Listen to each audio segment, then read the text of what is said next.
Ողջույն սիրելի հետևորդներ, բարի գալուստ իմ խոհանոց։ Հարգելիներս, այսօր պատրաստել եմ արևելյան անուշեղեն թել հալվա, փիշմանի։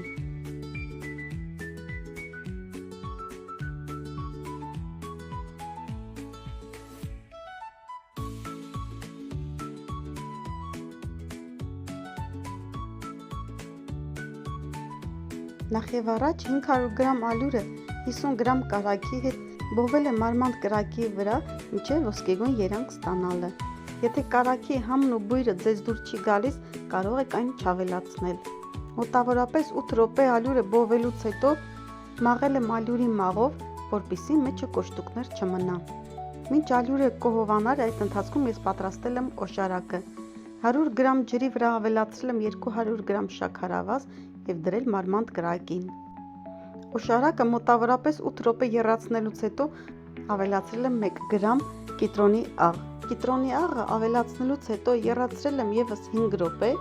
և օշարակից մի փոքր կաթացրել եմ սառը ջրի մեջ։ Հետո ավելացրել եմ մի փոքր վանիլ։ Եթե օշարակը ջրի մեջ ստանում է մաստակի տեսք, ուրեմն այն արդեն պատրաստ է։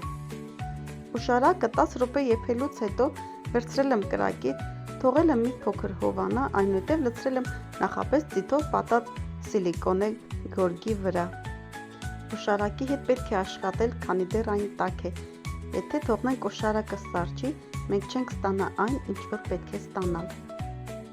Օշարակը, որը վերածվել էր կոնֆետանման զանգվածի, անդադ ձգել եմ և ծալել, որպեսզի մի փոքր հովանա։ Այնուհետև եզրերը միացրել եմ իրար, դարձրել եմ օղականման և թաթախել նախապես բոված ալյուրի մեջ։ Ալյուրի մեջ թաթախելու ընթացքում օղակը ավելի եմ մեծացրել և պտույտ տվել, քանի որ պտույտներ տալու արդյունքում են ստացվում թելերը։